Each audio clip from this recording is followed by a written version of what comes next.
First ढाई महीना देखो मंथ वाइज तोड़ा है मैंने आपके प्लान को, क्योंकि डेफिनेटली आपको ये जो बोर्ड एग्जाम का जो टेंशन है वो तो अभी पहले 2 ढाई महीना ही है ना, 2 ढाई महीना ही मिड मार्च से आपका बोर्ड एग्जाम का लोड टेंशन पूरी तरह नील सपाट हो जाएगा बिल्कुल, और आपके पास सिर्फ और सिर्फ टारगेट रहेगा फिर आईपी मैट का। कम ज्यादा चीज होती है ना, तो प्रायोरिटी किसको बोलते हैं, वही की ज्यादा। अगर आप दिन में जितना भी टाइम डिवोट कर रहे हो स्टडी के लिए, उसका मैक्सिमम टाइम बोर्ड एग्जाम को दो पहले 2.5 महीना में, थोड़ा टाइम आईपी मैट को भी दो last month for final preparation, क्योंकि अब हो चुका है, आप प्रैक्टिस कर चुके हो, सब टॉपिक कर चुके हो, सेक्शनल दे चुके हो, तो मेजॉरिटी आपका फोकस क्या होना चाहिए, 4 से 5 घंटे daily. Hello everyone, guys, my name is Vinit Kankre. I am your con teacher at this wonderful channel IP Mat वाला by PW। तो दोस्तों आपके दिमाग में भी काफ़ी चीज़ें चल रही है कि सर अभी तो यार बोर्ड एग्जाम्स आ रही है, सर आईपी मैट में 5 महीने रह गए हैं, कैसे किया जाए, बोर्ड एग्जाम को कैसे बैलेंस किया जाए, बोर्ड एग्जाम के साथ इसकी प्रिपरेशन कैसे की जाए। तो कुछ स्टूडेंट इस तरह से सोच रहे हैं, कुछ स्टूडेंट सोच रहे हैं यार सर बोर्ड एग्जाम का और हमारा तो दूर दूर तक कोई वास्ता ही नहीं, क्योंकि हमारा ड्रॉप ईयर है, हमने 1 साल गैप लिया है इस अपने सपने की तरफ, अपने इस आईपी मैट एग्जाम की तरफ। तो हमारी स्ट्रैटेजी क्या होनी चाहिए, हमारा तो कोई बोर्ड एग्जाम है नहीं, तो सर क्या होना चाहिए हमारी स्ट्रैटेजी कॉन्ट को लेकर, क्योंकि थप्पड़ से डर नहीं लगता साहब, कॉन्ट से लगता है। तो ये जनरली स्टूडेंट्स को हो रहा है आजकल, और कॉन्ट उतना वेटेज वाला टॉपिक है गाइस। अगर आप आईपी मैट इंदौर टारगेट करो, रोहतक करो, जिप मैट करो, सब जगह आपको कॉन्ट इंपॉर्टेंट है ही, और उसका अच्छा खासा वेटेज है ही। ठीक है, तो यार अब यहाँ पर इन दोनों तरह के स्टूडेंट्स के लिए, वो स्टूडेंट जो बोल रहे हैं सर बोर्ड एग्जाम के साथ कैसे मैनेज किया जाए स्टडी को, कॉन्ट को स्पेशली, वो स्टूडेंट जो बोल रहे हैं सर हमारा तो बोर्ड एग्जाम है नहीं, ड्रॉप ईयर है, हमने कॉन्ट को कैसा प्लान करना चाहिए, तो उन लोगों के लिए, उन दोनों टाइप के स्टूडेंट्स के लिए गाइज आज का सेशन है। सो आईपी मैट 2025 जो भी टारगेट कर रहे हो गाइज, आपके पास लगभग अब 5 महीने बच गए, तो इस 5 महीनों में आपका कॉन्ट को लेकर, यस कॉन्ट को लेकर क्या प्लानिंग होना चाहिए वो हम आज बात करेंगे। तो बहुत सिंपल, स्ट्रेट फॉरवर्ड, और जो इंपॉर्टेंट है वो बातें मैं आपके सामने रखूंगा, एकदम छोटा बट इंपैक्टफुल सेशन आप हम आज का रखेंगे। सो गाइज जैसे मैंने कहा टाइप ऑफ एस्पिरेंट्स कौन कौन से, वो जिनका बोर्ड एग्जाम्स है, ठीक है। मैं बात करूं आईपी मैट 2025 वालों की, अगर आप में से कोई 11th स्टैंडर्ड में जो आईपी मैट देने वाला है 2026 में, गाइज आपके लिए तो बड़ा टाइम है, आपके लिए तो और भी बड़ा तरह के, मतलब अलग अलग तरह के जो वीडियोस है वो हम लेकर आएंगे, फुल ईयर प्लान वाला ऑलरेडी अपने इस चैनल पे आप वो देख सकते हो। तो आपके लिए तो काफ़ी स्ट्रैटेजीज आने वाली है, बट जो स्टूडेंट आईपी मैट 2025 टारगेट कर रहे हैं जो मई में होने वाला है, सो गाइज आप लोगों को डेफिनेटली दो तरह के स्टूडेंट, जैसे मैंने कहा, वो जो बोर्ड एग्जाम के साथ अभी अपनी आईपी मैट प्रिपरेशन कर रहे हैं, और वो जिनका ड्रॉप ईयर है, तो इन दोनों के लिए क्या प्लान ऑफ एक्शन होना चाहिए वो हम बात करेंगे।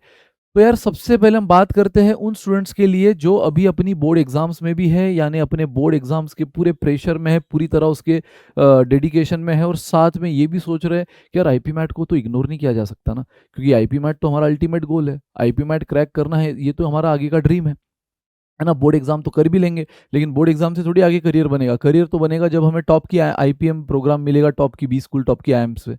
तो आईपी मैट को नज़रअंदाज नहीं किया जा सकता। तो वो जो कश्मकश आपके दिमाग में चल रही है गाइस, उसको हम सॉल्व करेंगे। तो कैसे आपने अब अपना एटीट्यूड रखना है आने वाले दिनों में, जो कि 5 महीने हैं, उसमें हम आपको बिल्कुल बोर्ड एग्जाम को बैलेंस करते हुए एक जो आपका माइंडसेट होना चाहिए, आपका एटीट्यूड होना चाहिए, आपका एक जो डेडिकेशन होना चाहिए दोनों एग्जाम्स की तरफ, वो हम बात करेंगे। तो सबसे पहले guys 5 months plan for aspirants with board exams.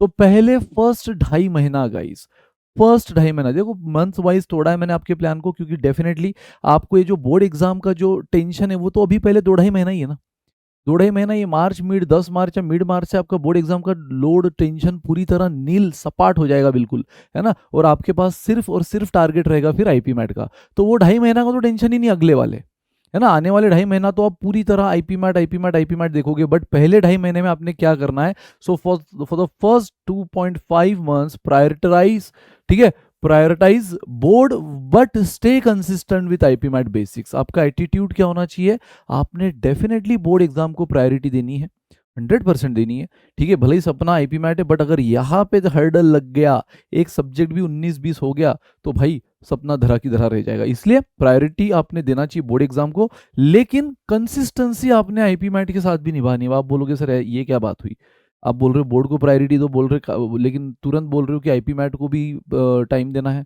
तो कैसे देना है गाइस। कम ज़्यादा चीज़ होती है ना, तो प्रायोरिटी किसको बोलते हैं? वही कि ज़्यादा, अगर आप दिन में जितना भी टाइम डिवोट कर रहे हो स्टडी के लिए, उसका मैक्सिमम टाइम बोर्ड एग्जाम को दो पहले 2.5 महीना में, लेकिन थोड़ा टाइम आईपी मैट को भी दो।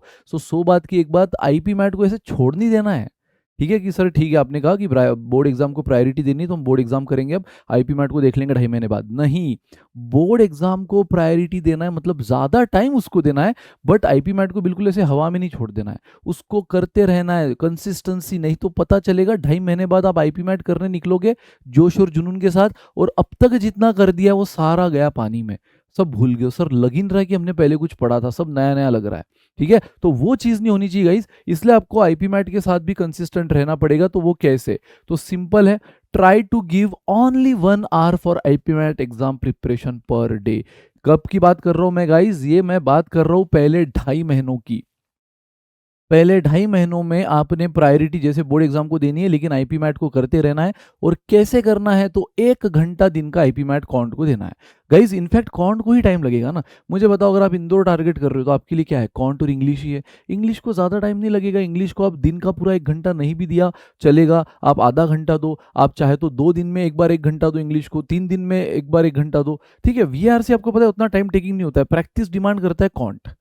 ठीक है, तो गाइज इनफैक्ट रीजनिंग भी कई हद तक कम टाइम में आप दे सकते हो, लेकिन कॉन्ट के लिए आपको 1 घंटा देना है। अब बोलोगे सर इतना 1 घंटा कहाँ से निकाले? भाई अब ये मत बोलना, क्योंकि अब 2.5 महीना अगर रहा है आपके बोर्ड एग्जाम में, तो अब आपकी स्कूल कॉलेज भी लगभग ना के बराबर हो गई होगी ना, लगभग ना के बराबर हो गई होगी। और जैन मन से तो ना ही हो गई होगी, मतलब बिल्कुल आप बस अब पूरी तरह घर पे बैठे प्रिपरेशन कर रहे होंगे, प्रिपरेशन लीव आपके लिए रहेगी वो। तो सिंपल सी बात है, थोड़ा बहुत अभी जा भी रहे होंगे आप असाइनमेंट प्रैक्टिकल सबमिशन के लिए, तो उतना 1 घंटा तो निकाल ही सकते हो यार। तो पहले डेफिनेटली आपका स्कूल आवर्स कॉलेज आवर्स बहुत ज़्यादा होता था, उस वजह से आप टाइम कम था। अभी भले ही बोर्ड एग्जाम की तरफ आपका प्रायोरिटी ज़्यादा है, लेकिन स्कूल और कॉलेज वाला टाइम बचेगा ना। तो 1 घंटा आईपी मैट कॉन्ट को एवरी डे देना है, every day, I repeat every day. इसी को तो कंसिस्टेंसी बोलते हैं ना। पता चला सर आपने 1 घंटा बोला था हर दिन, तो मैंने क्या किया, पहले 4-5 दिन तो जमा ही नहीं, तो बाद में फिर सैटरडे को मैंने 6 घंटे दे दिया आईपी मैट को। ये मत करना, ये हमें हिसाब नहीं मैच करना है। ठीक है, हमें गाइस कंसिस्टेंसी दिखानी है, सो दैट वो कॉन्फिडेंस धरा की धरा, मतलब बना की बना रहे, है ना। कॉन्फिडेंस इधर उधर ना डगमगाए। जो एक हमारा जो एक इंटरेस्ट है, ये पकड़ बन गई है कुछ कुछ टॉपिक्स की, है ना, तो वो बिल्कुल बनी रहे। नहीं तो पता चला आगे तो बहुत से टॉपिक्स और आपको अगले 2.5 महीने में करने हैं, लेकिन जो टॉपिक्स पे आप अपने आप को कॉन्फिडेंट समझते थे, एक्सपर्ट समझते थे, वो भी हाथ से छूट गया। तो इसलिए कंसिस्टेंट रहना है। अब आप बोलोगे सर 1 घंटे में करना क्या है? तो कुछ नहीं guys, 10 to 12 basics question per day with concept revision. अब आपके ऊपर है, आपको जो सेक्शन, मैं आपको सजेस्ट करूंगा अरिथमेटिक, नंबर सिस्टम, जो exam point of view important भी होते हैं गाइस, और साथ में इजी भी लगते हैं स्टूडेंट को, मतलब वो करने से प्रेशर नहीं आता। अचानक से अलजेब्रा, फंक्शन, इनइक्वालिटीज, ऐसी चीज़ें ले लिया, हायर मैथ्स में ये ले लिया, लाइक मैट्रिसेस, ट्रिग्नोमेट्री, तो वो चीज़ हो सकता है आपको प्रेशर दे। हाँ, बट अगेन मैंने कहा ना, it varies from student to student. अगर आपका ऑलरेडी 11th-12th में मैथ्स है और आपको इन्हीं टॉपिक में ज़्यादा मजा आता है, मैट्रिसेस, डिटर्मिनेंट, ट्रिग्नोमेट्री, क्योंकि ताज़ा ताज़ा पढ़ रहे हो आप, बोर्ड के एग्जाम के लिए भी पढ़ने वाले हो, रिवाइज करने वाले हो, तो वो टॉपिक्स उठाओ। यहाँ पे आपकी मर्जी है, स्टूडेंट टू स्टूडेंट। मैंने आपको बोल दिया अरिथमेटिक कर सकते हो, नंबर सिस्टम कर सकते हो। वो स्टूडेंट जिनका मैथ्स बैकग्राउंड नहीं है, जिनका 11th-12th में मैथ्स नहीं है, वो स्टूडेंट जिनका 11th-12th में मैथ्स है, आप बेशक अलजेब्रा कर सकते हो, logarithm, functions, inequality, quadratic equation, या हायर मैथ्स कर सकते हो, PNC, probability, then matrices, trigonometry. तो इट डिपेंड्स कि आप किस बैकग्राउंड से हो, नॉन मैथ्स या मैथ्स, तो आपने अपने हिसाब से जजमेंट लेना है। बाकी नॉन मैथ्स वालों के लिए मैं बोलूँगा अरिथमेटिक बेस्ट है, वेटेज भी रखता है अच्छा खासा, और करने में आपको प्रेशर भी नहीं आएगा, वो 1 घंटा आराम से निकल जाएगा। ठीक है, और जो मैथ्स बैकग्राउंड के उनको भी अगर अरिथमेटिक करना है तो कर सकते हो, नंबर सिस्टम करना है तो कर सकते हो। अदरवाइज आपके लिए तो यार ओवरलैपिंग टॉपिक हो जाएगा ना। मैट्रिसेस, डिटरमिनेंट पढ़ना ही है बोर्ड के लिए, तो यहाँ भी पढ़ लो, है ना। दोनों मतलब एक तीर में दो शिकार, समझ रहे हो गाइस। फंक्शंस पढ़ना ही है, यहाँ भी पढ़ लो, ट्रिग्नोमेट्री, तो ये आप अपने हिसाब से डिसाइड कर सकते हो। लेकिन हाँ, 1 घंटा रोज का, मैं फिर से बोलूंगा, हिसाब मैच नहीं करना है, 1 घंटा रोज का देना है board exams, IP MAT exam के कॉन्ट को। और उसके लिए क्या करना है, 10 से 12 क्वेश्चन हर दिन करना है फटाफट। पहले 15 मिनट, 1 घंटा बोल रहा हूँ ना मैं, तो 15 मिनट में क्या करना है, 15 मिनट में आपको फटाफट जो भी आप टॉपिक ले रहे हो, है ना। अब 5 महीने बचे यार, तो मोटा मोटी आपकी बैचेस हो चुकी है, आपके वो टॉपिक्स हो चुके हैं, तो आप 15 मिनट में वो टॉपिक को रिवाइज कर लो। होपफुली आपने मेरा वीडियो वो हैंड रिटन नोट्स वाला देखा होगा। आप एक अलग से नोटबुक बना रहे होंगे रिवीजन के लिए, खासकर formula, short tricks, best approaches उसमें लिखे होंगे। वो सारी चीज़ें जो एक शॉर्टकट है, फॉर्मूलाज है, बेस्ट अप्रोचेस है, पहली बार सीख रहे हो वो उसमें लिखे होंगे। तो पहले 15 मिनट में उससे रिवाइज कर लो, है ना, उससे रिवाइज कर लो और अगले 45 मिनट 10 से 12 क्वेश्चन सॉल्व करो, वो भी बेसिक लेवल के गाइस। मतलब आप पे प्रेशर आईपी मैट एग्जाम का आना ही नहीं चाहिए। वो कोई चीज़ नहीं करना है जिससे आप आईपी मैट के प्रति निगेटिव हो जाओ। पता चला बोर्ड एग्जाम के बीच में आईपी मैट करने गए और टफ टफ क्वेश्चंस आपने ले लिए और अब आप निगेटिव हो चुके हो, मतलब कि यार ये आईपी मैट एग्जाम फालतू में मैंने अपना टारगेट रखा, क्या यार ये हो ही नहीं रहा, इससे क्वेश्चन ही नहीं बन रहे, 2-2 घंटे 3-3 घंटे तो आईपी मैट ही ले रहा है, बोर्ड एग्जाम पे कब फोकस करूँ, मेरा बोर्ड एग्जाम पूरा हैम्पर हो गया उसके चक्कर में। वो चीज़ लानी ही नहीं है आपको थ्रू आउट ये 2.5 महीना, क्योंकि आप पे ज़्यादा प्रेशर बोर्ड एग्जाम का रहेगा। तो थ्रू आउट ये 2.5 महीना आपने आईपी मैट को पॉजिटिव वे से लेना, और पॉजिटिव वे से कब लोगे, जब आप अपना पसंदीदा टॉपिक करोगे, जब आप उसके बेसिक लेवल क्वेश्चन करोगे, just to keep consistent yourself, मतलब आपके अपने आप को कंसिस्टेंट रखने के लिए। और ऐसा ना हो जाए कि 2.5 महीने बाद अचानक से पूरा सब्जेक्ट नया लगने लग जाए, वो ना हो, इसलिए आपका वो सब्जेक्ट से टच रखने के लिए बस 15 मिनट कॉन्सेप्ट रिवीजन, 45 मिनट 10 से 12 बेसिक लेवल के क्वेश्चन, इतना हर दिन करना है। बाकी वो हो गया 1 घंटा आपका। बाकी कौन से टॉपिक करना है मैंने आपको बता दिया, नॉन मैथ्स वालों ने कौन से करना चाहिए, मैथ्स वालों ने कौन से करना चाहिए, बट मैं सजेस्ट वही करूंगा, अरिथमेटिक तो सबके लिए है क्योंकि वो वेटेज वाला भी है, ठीक है। बाकी जो मैथ्स वाले उन्होंने हायर मैथ्स उठा सकते हो। तो गाइस कम ऑन, नेक्स्ट, तो ये तो हुआ 2.5 महीना यार पहला, ठीक है। उसके बाद पोस्ट बोर्ड एग्जाम, अब बोर्ड एग्जाम हो गई है, 2.5 महीना हो गया है, तो क्या करना चाहिए, बचे 2.5 महीने, बचे 2.5 महीनों में क्या करना चाहिए, build momentum for the IP MAT. वो तो कोई सवाल ही नहीं, अब तो पूरी तरह टारगेट रहेगा आईपी मैट, मामा के घर, नाना के घर, मासी के घर, ये सब बाद में, है ना, ये सब बाद में, पहले हमें आईपी मैट फोकस करना है। So with increase focus on counts, फिर से बोल रहा हूँ कॉन्ट्स बहुत इंपॉर्टेंट है और ज्यादा प्रैक्टिस कॉन्ट्स के लिए लगती है। और कॉन्ट्स एक ऐसा सब्जेक्ट है जो आपका सबसे बड़ा हर्डल होता है बीच में। वीआरसी स्टूडेंट समहाउ कर ही लेता है, रीजनिंग कर ही लेता है, बट कॉन्ट एक है जो इसको पार कर लिया तो लगभग कट ऑफ ही पार हो जाता है, और ये रुक गया तो कट ऑफ ही रुक जाता है।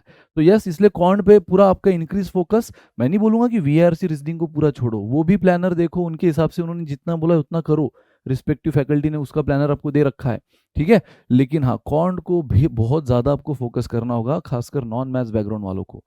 तो ये हुआ 1.5 महीना। अब मैं आपको 2.5 महीने का तो बता दिया। बोर्ड एग्जाम के साथ आपको ज्यादा आईपी मैट पे लोड लेना ही नहीं है। बोर्ड एग्जाम के साथ आपको बस मेक श्योर करना है कि आईपी मैट कंसिस्टेंट साथ में चलता रहे भाई।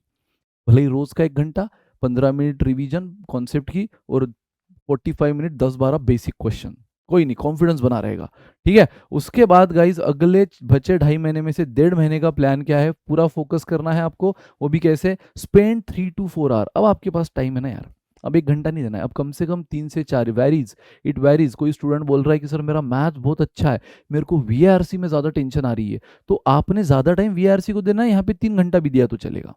कोई बच्चा बोल रहा है कि सर नहीं मेरे को तो कौन से डर लगता है, तो फिर आपने 4-4.5 घंटा देना है कॉन्ट को, ठीक है। तो इसलिए मैंने बोल दिया इन जनरल 3 to 4 आवर्स अब डेली देना है, कॉन्ट के लिए बोल रहा हूँ सिर्फ, है ना। फिर उसके बाद रीजनिंग है, फिर आपका कॉन्ट है, सॉरी वीआरसी है। तो इतना टाइम तो आपके पास रहेगा क्योंकि बोर्ड एग्जाम आपकी हो चुकी है। अब 3 से 4 घंटे में करना क्या है, तो solve maximum number of question with basic.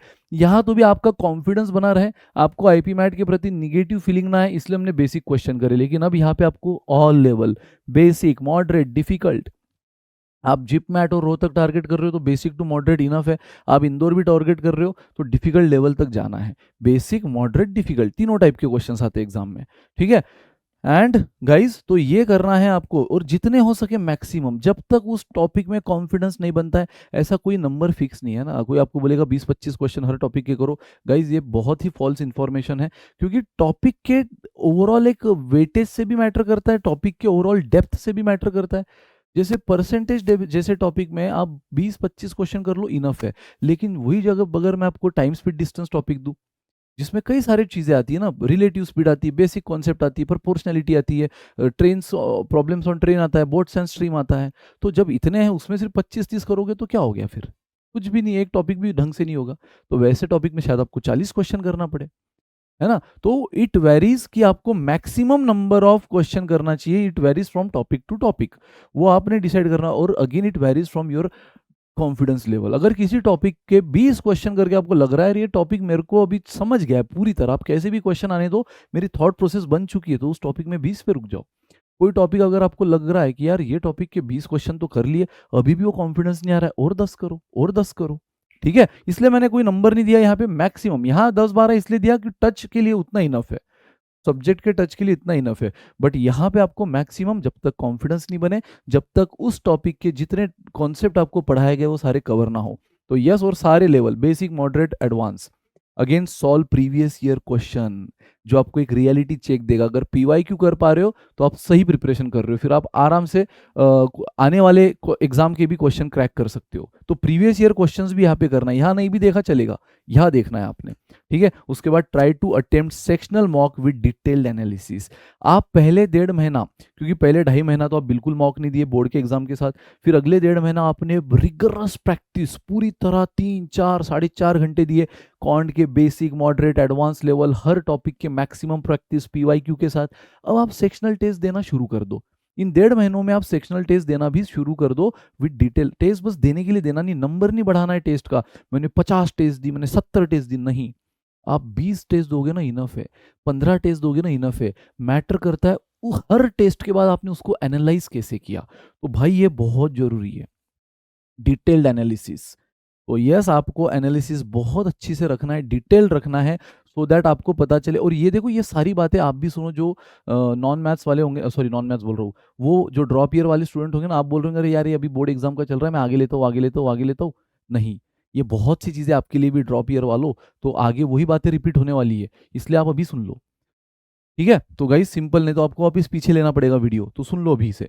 तो डिटेल एनालिसिस आपने करनी है। Try to attempt sectional mocks with detail analysis. मैं बोल रहा हूँ 50, 70, 80 का टारगेट नहीं रखो, टारगेट कितना भी रखो आप मॉक का, लेकिन कोशिश करो कि हर मॉक के बाद आप उसको एनालाइज करो कि मैंने कहाँ गलतियां करी, कहाँ सिली मिस्टेक करी, कहाँ मुझे क्वेश्चन का कॉन्सेप्ट ही क्लिक नहीं हुआ, है ना। उसके सॉल्यूशन रहते हैं बाद में, आप जब सबमिट करते हो टेस्ट आपको डिटेल सॉल्यूशन भी दिख जाते हैं, तो सॉल्यूशन देखो कहाँ गलती हुई, है ना। वो क्वेश्चन जो बिल्कुल नहीं बना इतना टाइम देने के बाद, वो कैसे बन रहा था। कोई क्वेश्चन जहाँ आपने अननेसेसरी ज़्यादा टाइम ले लिया बट वो बहुत इजीली सॉल्व होने जैसा था, वो भी एनालाइज करो। हर चीज़ों पे एनालाइज करो, जो जो आपको गलतियाँ दिखी ना आपकी, उस पर रिवाइज करो। तुरंत अगली टेस्ट देने की जल्दबाजी नहीं करना है कि यार मेरे को नंबर बढ़ाना है, मेरे दोस्त ने 30 दिए मेरे को 50 देना है, नहीं, है ना। आपको 30 दिया, आप 15 ही दो लगे तो, लेकिन ऐसी एनालिसिस करो ना कि उसके 30 पे भारी पड़े। ठीक है, तो हाँ, एनालाइज क्यों करना है, क्योंकि फिर अपनी गलतियों को सुधारने के लिए वापस उन टॉपिक्स को, जहां जहां गलती हुई है रिवाइज करना है, जहां जहां गलती हुई है उस टॉपिक की एक्स्ट्रा प्रैक्टिस करना है, एंड फिर अगली मॉक।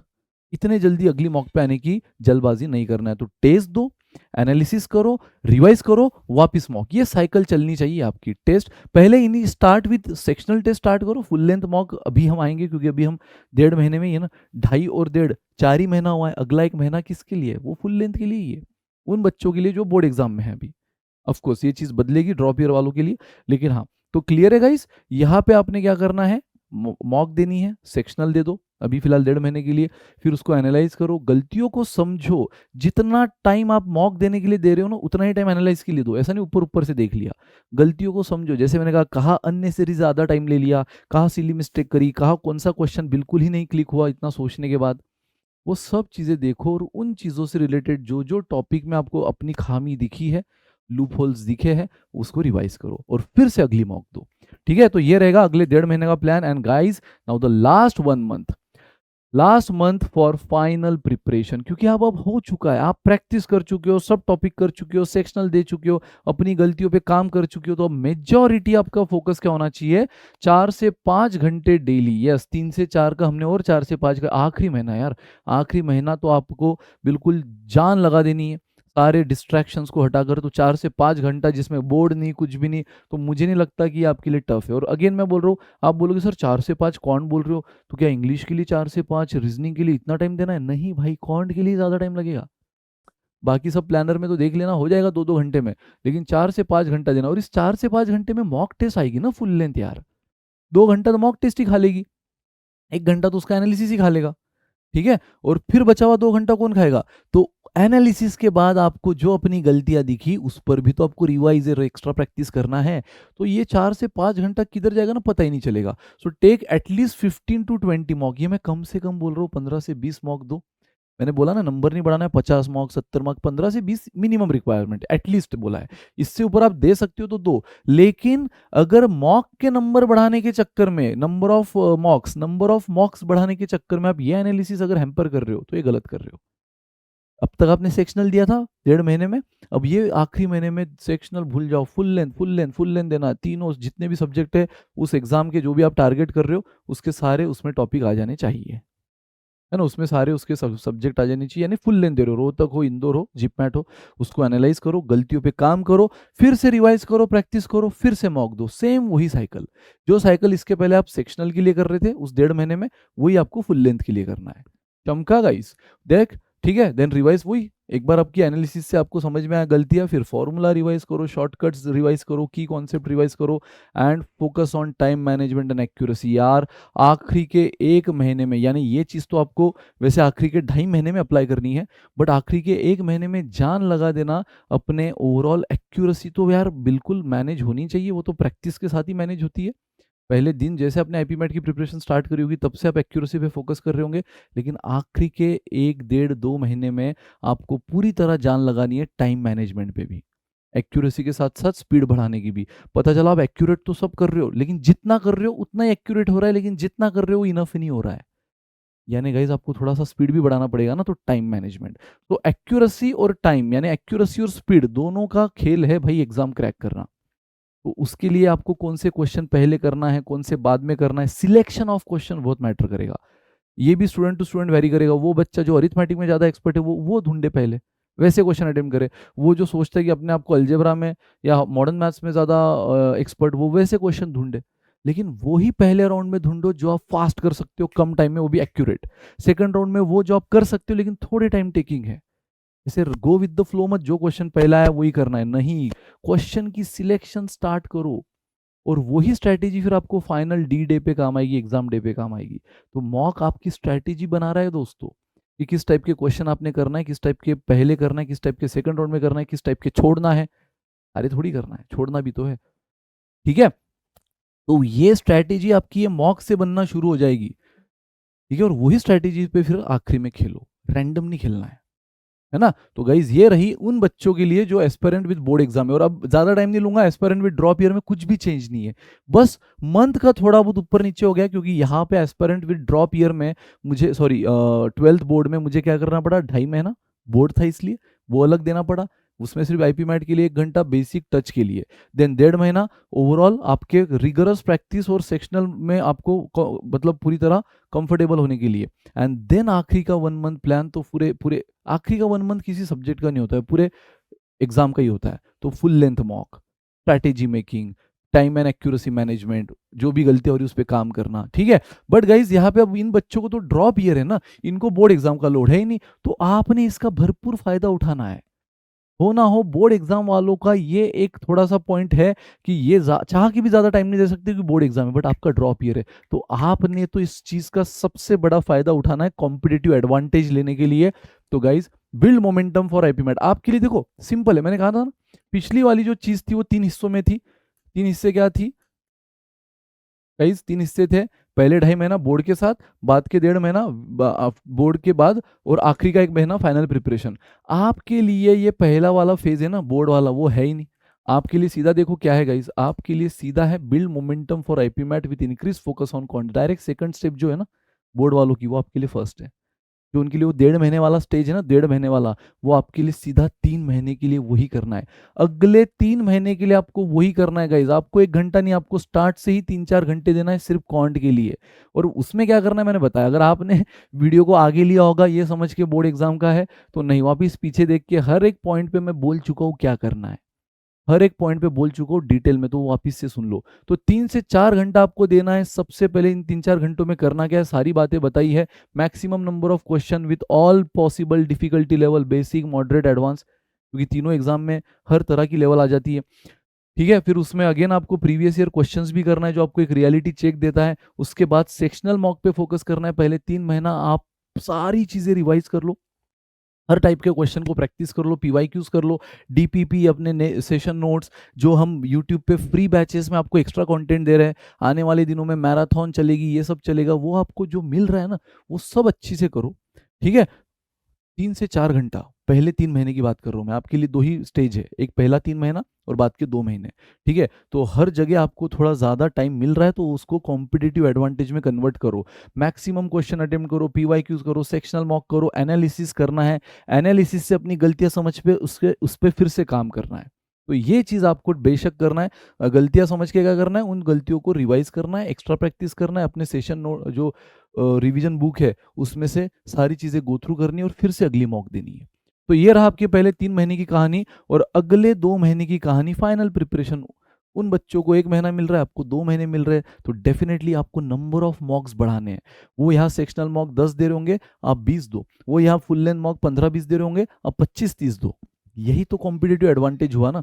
तो यस, आपने तो 1 घंटा भूल ही जाओ, आपने सीधा शुरुआत ही अब यहाँ से 3-4 घंटे एवरी डे से करनी है आपके पास टाइम, और ये मिनिमम बोल रहा हूँ मैं, वो भी रीजनिंग वीआरसी को मैनेज करते हुए, सिर्फ कॉन्ट के लिए बोल रहा हूँ मैं, कॉन्ट के लिए 3-4 घंटा, और उसके बाद आखिरी के 2 महीने 4-5 घंटे देना है। जहां वो बच्चे 1 घंटा दे रहे होंगे, 1 महीना दे रहे होंगे सिर्फ, आप 2 महीना दोगे 4 से 5 घंटा फाइनल प्रिपरेशन के लिए, और उसमें क्या करना है, वही सेम चीज गई, मॉक दो, एनालिसिस करो, जितना टाइम मॉक को दोगे उतना टाइम एनालिसिस को दोगे, और एनालिसिस के बाद जो गलतियां पता चली उस पर 1-1.5 घंटा और दोगे, तो 4-5 घंटा तो किधर चला जाएगा पता ही नहीं चलेगा। तो ये तो एटलीस्ट है पॉइंट के लिए। उसके बाद अगेन फॉर्मूलाज एनालिसिस से जो गलतियां समझ रही उससे सारी चीजें वापस रिवाइज करो, और इस तरह से एक अपनी final D day exam day strategy बनाओ with the proper management of time and accuracy. ठीक है गाइज, जो आपके एग्जाम के डे का आपका रैंडम जाना ही मत, बिना मॉक के जाना ही मत कि हाँ देख लेंगे जो होगा एग्जाम में, नहीं, मॉक से आपको अपनी स्ट्रेटेजी पता चलेगी। मैंने कहा ना, सिलेक्शन ऑफ क्वेश्चन पता चलेंगे, कौन से पहले करना है कौन से बाद में करना है वो पता चलेगा। तो ये सारी चीजें आप लोगों के लिए है दोस्तों। आई होप, मैंने जैसे कहा था इम्पैक्टफुल और हर तरह के स्टूडेंट को कैटर करने की कोशिश की मैंने इसमें, तो एक बार मिस किया होगा देख लेना, आपके जो भी एस्पेरेंट दोस्त ज़्यादा से ज़्यादा उनको बताओ ये प्लान, और इस हिसाब से काम करो गाइस, ठीक है। सो मिलते हैं इसी तरह नेक्स्ट इम्पैक्टफुल सेशन में। Till then bye, good day, take care, enjoy.